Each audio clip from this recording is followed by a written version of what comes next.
Good morning, folks. Beautiful, beautiful Thursday morning in East Texas.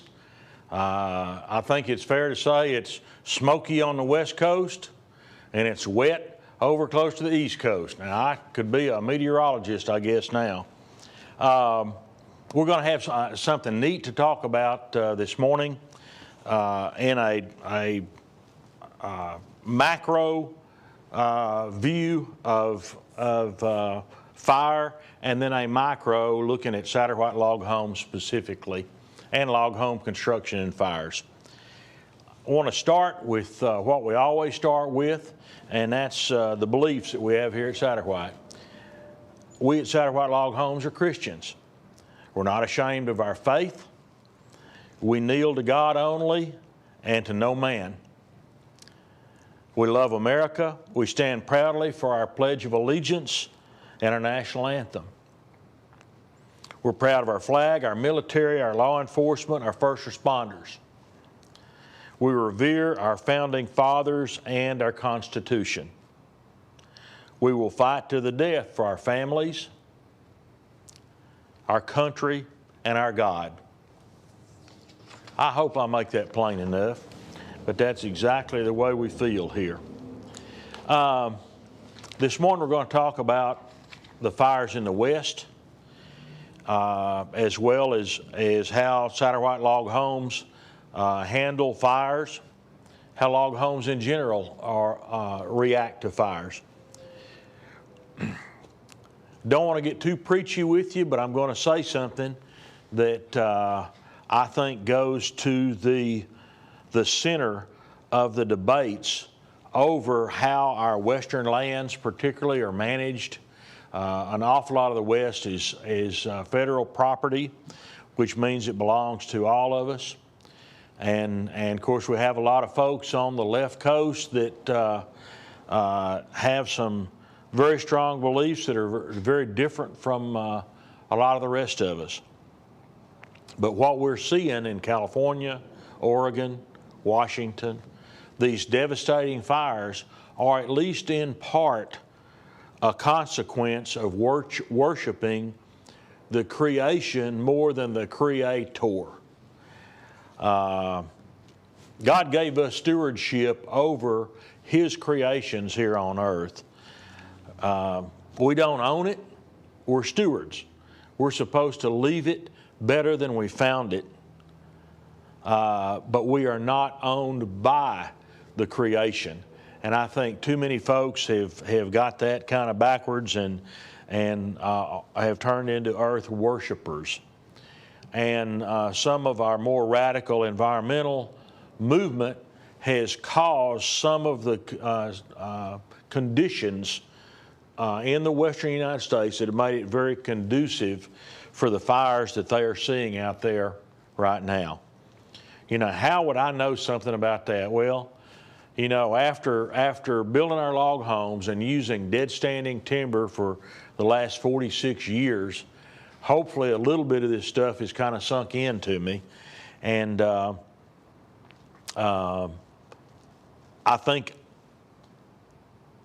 I know maybe a little bit more than the average folks that just live in a city and don't get out into the mountains, into the open spaces in the West. I'll tell you what, Danny, let's just go ahead and get started with our slides that we have here.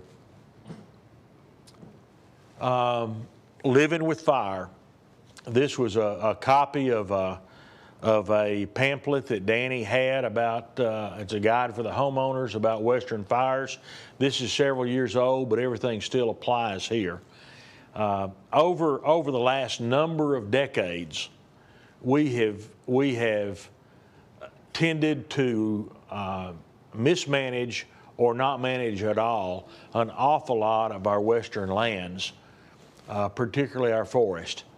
And our inaction or our improper actions have set up kind of a perfect storm for what those poor folks in California and Oregon are seeing right now, and that is catastrophic fires once they get going.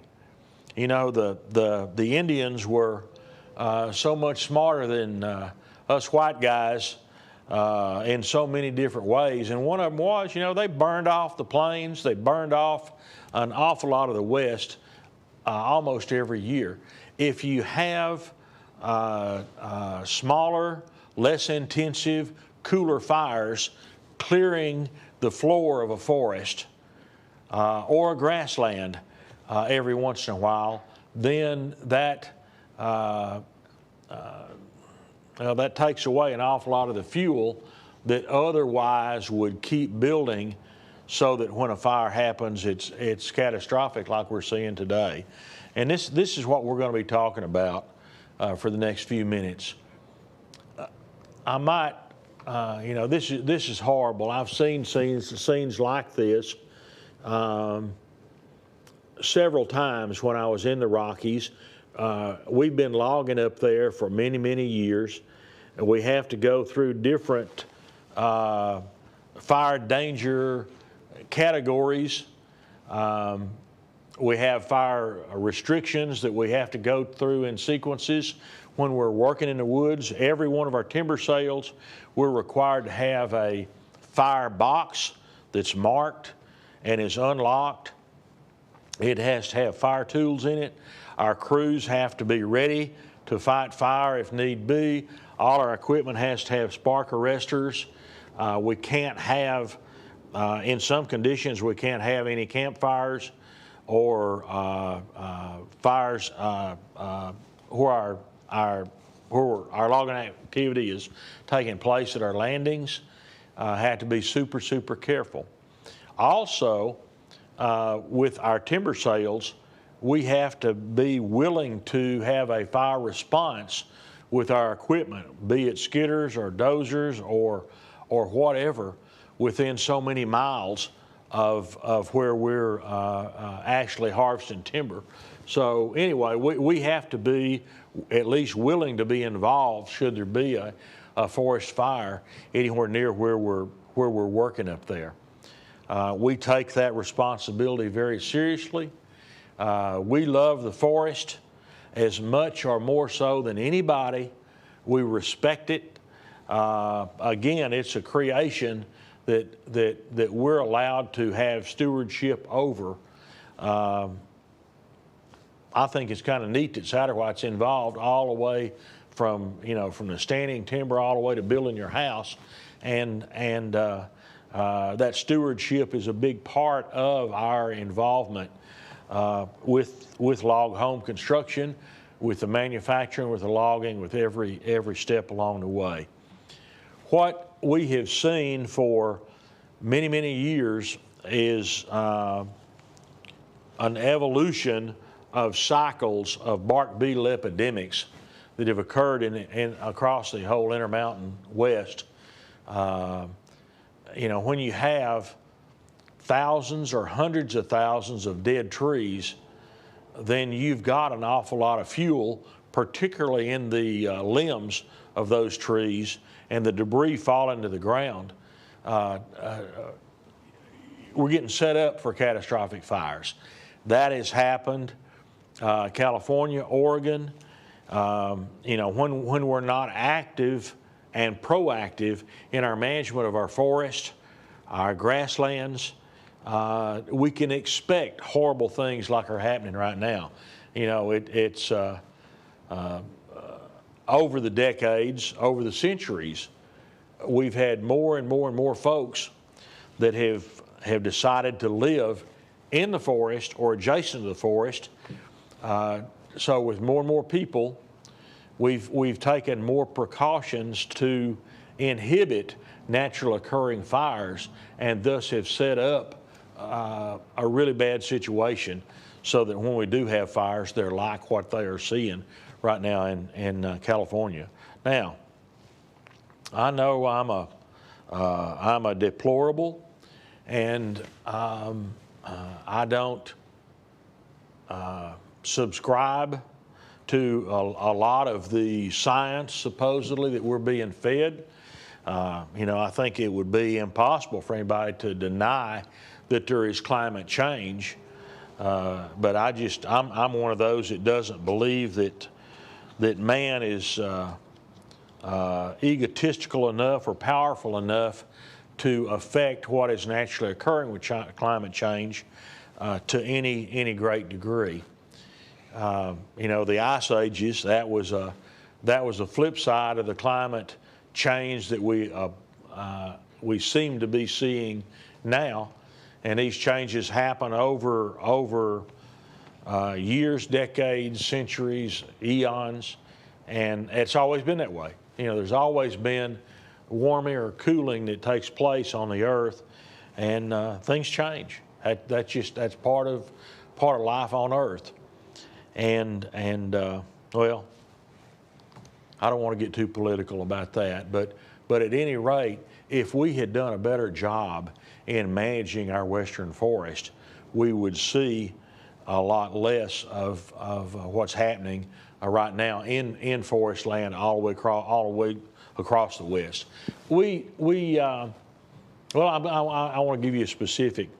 Back not too long after we moved our operation to Utah from western Colorado, we had seen the writing on the wall.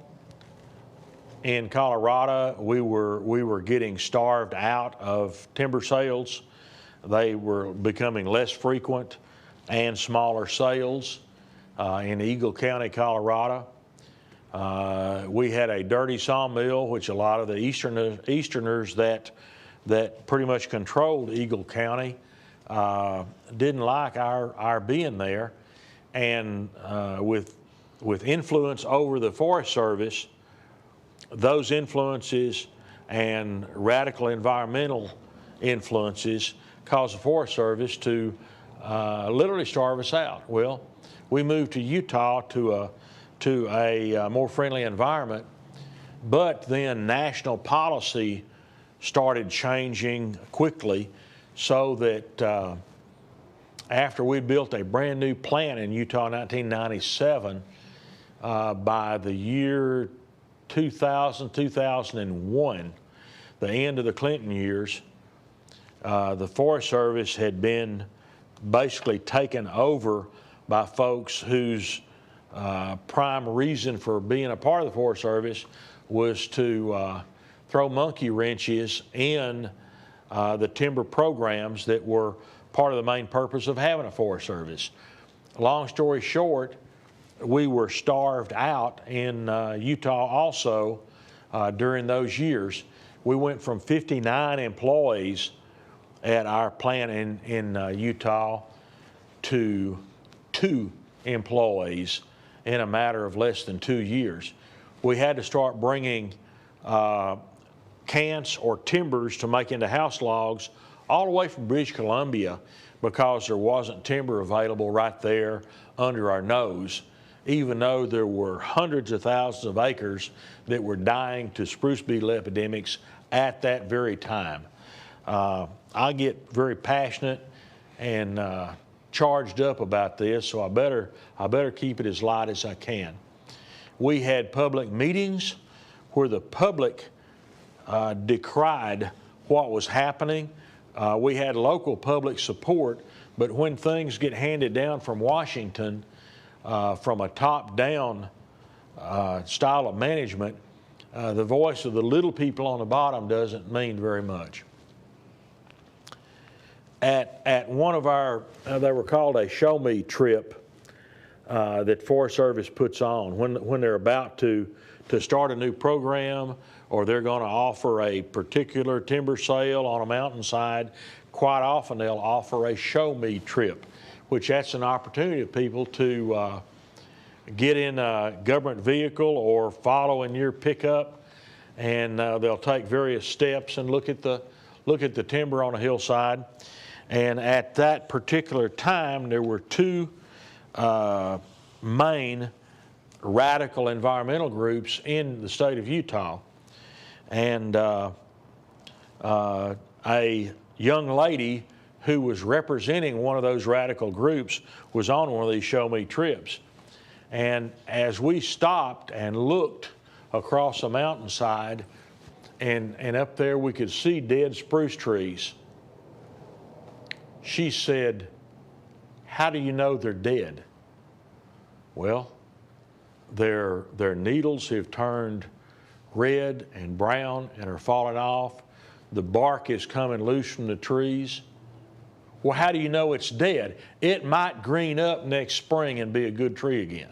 All right, when you're dealing with people that are that idiotic, there's not any common ground to talk.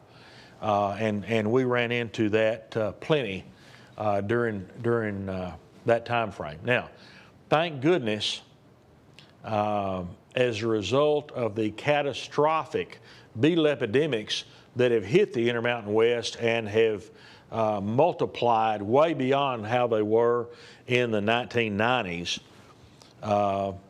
finally, with some of these environmental groups, we who were evil because we own chainsaws, well, now we're the golden boys because you're taking out those dead trees, and that's good for the environment. Well, shoot, that's what we did all of the time before then. It's just your attitude has changed, and you've finally seen the need to manage the forest. There are still plenty of radicals that do think anybody that owns a chainsaw is evil, and I think a lot of those are over on the left coast, and they are seeing the consequences of that lack of management right now. Let's get a little bit deeper in this. Let's talk about what can we do to protect ourselves, our property, our home, if we're building in, generally the term used as the wildland urban interface zone. That's where you've got houses being built right next to a grassland or forest land that has a high fire danger. All right, number one, you need to create a defensible zone around your property, and this shows some pretty good ways of looking at it. That first zone needs to be immediately around your house and around, say, out 30 feet or so. The next zone needs to be at about 100 feet out, and maybe a third one out 200 feet, so that at least you're aware of flammables, of things that are going to accelerate a fire if it comes onto or near your property. Tons of things that you can do, and that actually starts with construction, not just with moving into a house. We've got several things here that I could reference.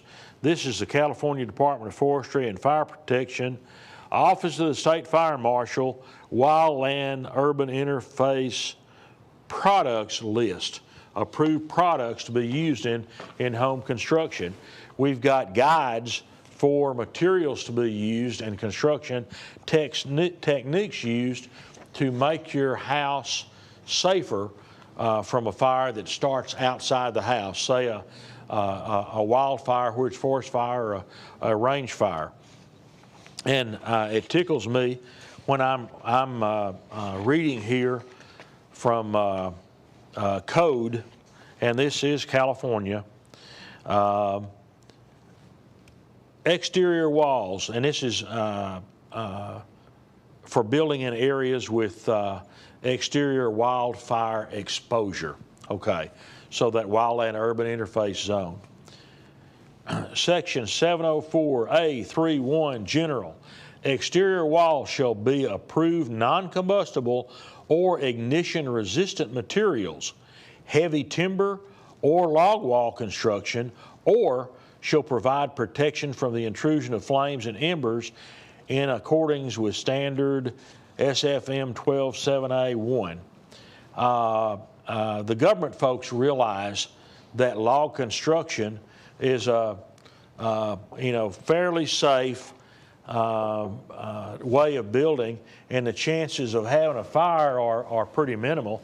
And now this is a dumb little deal I'm going to show you, but I just walked outside where we're draw knifing a bunch of spruce round stock to leave a draw knife texture on the outside. But, you know, I just want you to look at this. You know how easy that is to start a fire on something that's really thin, like a shaving like this. All right, and in comparison, here's one of our 6x6 logs, one of our smaller logs. Well, imagine you had a fire on the outside. You know, I don't know if you could hold that flame against it long enough to actually make it catch fire. It would take an awful long time. You know, there we're getting a little spot on it where it's burning, but it's not on fire. Just a few seconds, and that's cool enough to hold your hand against it. You know, from way back in the day, we had to fight the crazy idea that, oh, you don't want to build a log home because that thing is just a fire trap. You know, nothing could be further from the truth. All right, having said that, let's go back and talk about a little bit of the construction that can help and design for your house. You know, if you've got a house that is next to a forest that has high fire potential, then you want to think about how could fire burn your house? Well, something that we may not consider very much is the ability of fire to be sucked in through a vent into your attic, into the underspace if your house is on a crawl space. And so you want to minimize. You still have to have ventilation unless you're using spray foam insulation. And now, you know, y'all have heard me a number of times preach about spray foam and how much we absolutely love the stuff. All right, with that, you don't have openings in your roof like you do in a conventional house or a house that doesn't have spray foam. So you don't have something to allow the flames to actually get in through the vents and into attic space where they can set the whole roof on fire, or into the crawl space underneath your house. Now there we do have to have ventilation, but you want to go by the standards for your area and not overdo it, because you don't want to have a draft underneath the house that actually helps suck a fire into it. All right, think about your porches. It's good in a fire-prone area to have porches that are closed in all the way down so fire can't get under a wood porch. Fire burns up, so you want to keep the fire from getting under combustible materials. All right, what about your porches, exposed eaves? If you start looking into most codes for wildland-urban interface zones, they're going to call for a heavy decking so that it's less apt to catch fire. All right, some years ago, that standard was they were recommending, or in some areas requiring, 1-inch thickness on the decking over a porch. And that fact, and the fact that we sell so many houses, Utah, Colorado, and the western states, made me really start thinking about it. So we started manufacturing a tongue and groove decking that's 1.25 inches thick. It's such a dramatic improvement over our old 5/8 inch thick Texture 111 plywood decking we used to use over our porches and on our overhangs. This 1.25 inch decking meets the intent and letter of wildland urban interface zone requirements, in that it's over that inch thickness. So, you know, kind of like trying to set the log on fire, you would have to have an awful lot of flame and heat for an extended period of time to ever literally catch that decking on fire. Okay, you want to use fire-resistant shingles. Metal roof is fine, although you got to think about that if you have large embers that are blowing from a fire and they land on your roof, then you're going to have a hot spot that could ignite whatever kind of underlayment you've got under that decking and the decking itself underneath that. So you want to keep your roof clean so that nothing would stop embers from sliding down off of the roof. Another thing folks don't think about very much with fire is if you got gutters, it's critical that you keep those gutters clean because, you know, in a dry time, anything that collects in that gutter, leaves, twigs, pine needles, whatever, is going to get awfully dry awfully fast with the sun baking on it. So that if you had embers that slid down the roof or landed in that gutter, bingo, there you've got an awful lot of fuel to start a fire in the gutter itself. So keep your gutters clean and preferably keep some, have gutter shields so that material can't pile up in a gutter. You want a Class A fire rating shingle if you're going to put a shingle roof on a house. You want to minimize that ventilation area into a roof. Chimneys, it's critical that you have screening at your chimney to protect both from embers going up the chimney from a fire or embers blowing onto the top of the chimney and going down from a forest fire. All right, it's recommended you have screening with not over 1/8 inch spaces in that. All right, all your ventilation products on your house, you need to have a fairly fine screen, certainly nothing over a 1 inch mesh, 1/8 inch mesh to inhibit embers from going through a vent into your attic or under your house. All right, what about other defensive measures you can take? A nice green lawn that's irrigated, as long as you keep it fairly wet, is an awfully good way of protecting your house. Don't you dare plant any kind of juniper in close proximity to your house, especially the little bitty juniper bushes that folks use for landscaping. You know, juniper is full of waxes. I don't know what all chemistry is there, but they will almost explode in flame whenever they get heated up and a flame gets to them. So avoid junipers, avoid any kind of super dry plants, and look further out away from the house that you don't have the ability of a fire to ladder from lower flammable plants on up into taller trees.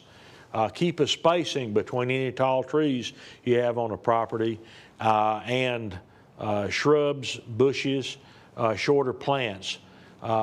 Keep spacing so that laddering effect can't occur, which does in forest fires all the time.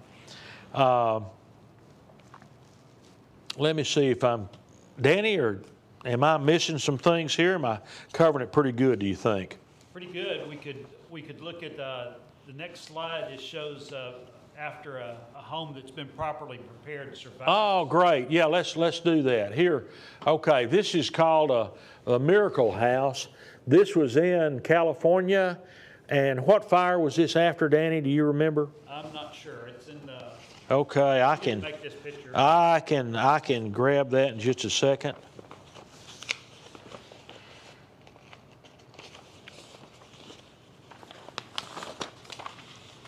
I'm looking to see if I'm missing anything as I go by.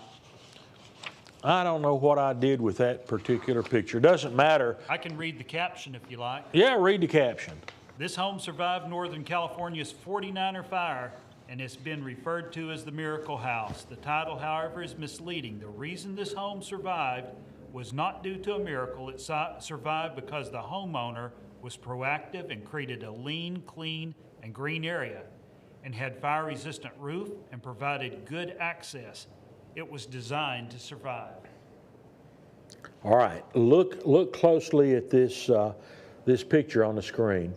All right, out away from the landscaping, you notice that that is bare ground out to where the fire went up to.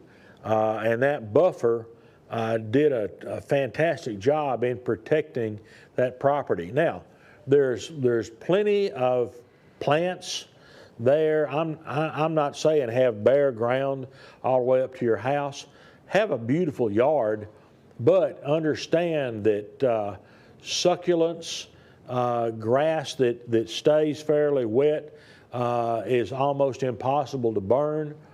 You know, you want to avoid conifers for the most part. You certainly want to avoid that juniper I was talking about anywhere near a house. But these folks did an excellent job. And then, of course, look at the access there. There's a street right in front of the house and a huge parking area just on the far side of the house. Think about what would happen if fire trucks needed to roll in there.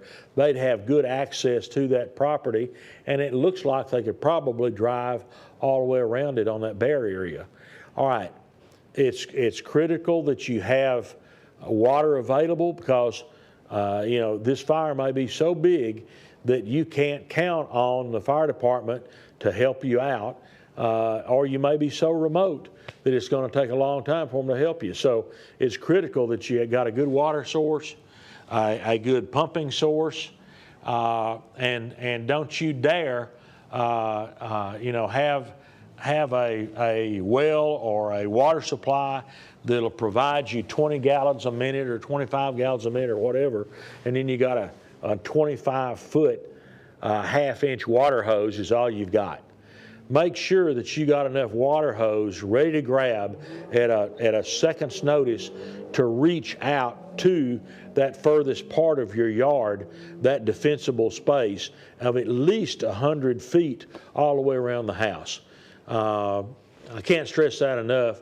Your best line of defense is being proactive in the planning against fire and what you can do yourself, not depending on somebody else to do it for you.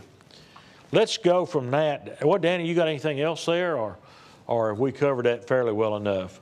Pretty good. Okay, let's get a little bit more specific. Log homes, and of course the log homes I'm most concerned about are Satterwhite log homes.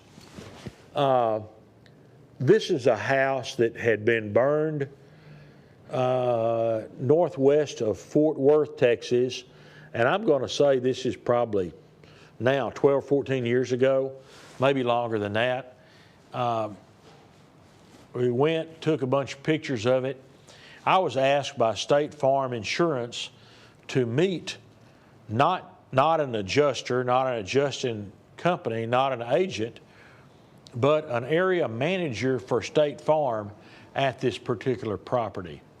You know, we walked up, introduced myself to this gentleman. We talked for just a minute, and I asked, well, why am I here? He said, well, we want to assess the degree of damage to this house, and since it's a log house, we wanted you to look at it. All right, you know, if the roof is burned completely through and the roof structure is gone, then it should be a foregone conclusion that that house is a total loss. And I told that to this area manager, and he agreed. In fact, he said, well, if this had been a brick veneer house, this fire was so intense that the brick would probably not even be standing. The whole house would have literally burned or fallen down. And I said, well, what's the difference? He said, well, it's log, and it didn't burn nearly as completely as a conventional house. I hope y'all are hearing what I'm saying. You know, we fought this crazy idea about log homes being dangerous as far as fire for all this 46 years, and nothing could be further from the truth. This house, this was an arson fire. a split family, a widow, having some difficulty with children of her husband and his first marriage. All right. I don't think it was an accident that in the kitchen area, in the floor, whenever they did their investigation on this, they found residue of Coleman lantern fuel that matched exactly the partial can of Coleman lantern fuel in the storage building outside the house. It was definitely a fire that started near the middle of the house and did catastrophic damage to it. You know, this is from a carport. You can tell the damage, but I want you to see that those logs are still intact. They are charred, but they're still intact. And we've seen this almost in every instance. I've got a chance over the years to meet adjusters, insurance people, whomever, homeowners, and investigate fires. And it's given me a really good education about how our houses perform under fire conditions. Couldn't fault anything because this was log. You know, really hot, bad fire. You know, look on the bottom right of this, there was a curved headboard of a bed shielding that wall from the flames inside that room. Notice in the center of this picture, a picture or a painting had been hanging on the wall and shielded pretty well. Where there was not any shielding, the logs charred, and this is a typical reaction we see, where you have enough flame spread to cause an initial char. Normally that char only goes about 1/4 of an inch, and then the chemical reaction of wood turning into carbon. Carbon then is an insulator, and it stops the further spread of the fire through the log wall. Now, the exception to this has been, I had 2 cases that I investigated. One was a fried chicken place not too far from here, and there's no question it was an insurance fraud arson case, and the log walls burned literally down to the slab, which it had to have an awful lot of accelerant inside that building to cause that to happen. Another one was an old-fashioned pier and beam house near here. Couple had divorced. There was some obvious contention, and that house mysteriously burned, and it literally burned to the ground. It had old-fashioned rock piers around it with no skirting, so that once the fire burned through the floor, the air was sucked from the outside in all the way around and had absolute combustion, and what had been left of the log walls were ashes and char and spikes burned directly under where the log walls had been. But it burned totally and completely, so whoever set that one on fire did an excellent job, I'd have to say. All right, this is typical of what we see on an exterior wall where flames may break out a window. Flames then lick the outside, and we see some level of burn and charring on the exterior walls. Okay. Danny, what have we not covered here? I'm wondering if Travonda knew you showed pictures like these, if she wouldn't just fall apart. We would never have these kind of pictures in our brochures or anything, and this is like, it took you how many decades to find something like this to make a picture of? It's not like these houses burn. Right. So we found one that somebody poured Coleman fuel on, and we got some pictures, but this sort of thing is exceedingly rare. Well, you're right. Conventional home. Yeah, you're right. This is exceptionally rare, but in all these years, we've either built or sold, I forget, we're bound to be at the 18 or 19,000 home level. So we've had almost any situation anybody could imagine, good and bad. I'm going to mention one thing, Danny, that's happened in the last week or so as a result of Hurricane Laura from a couple of weeks ago, and I think most of you know that we've been trying to head a hurricane relief effort here. We're still taking donations, whether it be money or food, cleaning supplies, hygienic supplies, anything somebody would need to get back into the norm after they've gone for weeks without electricity.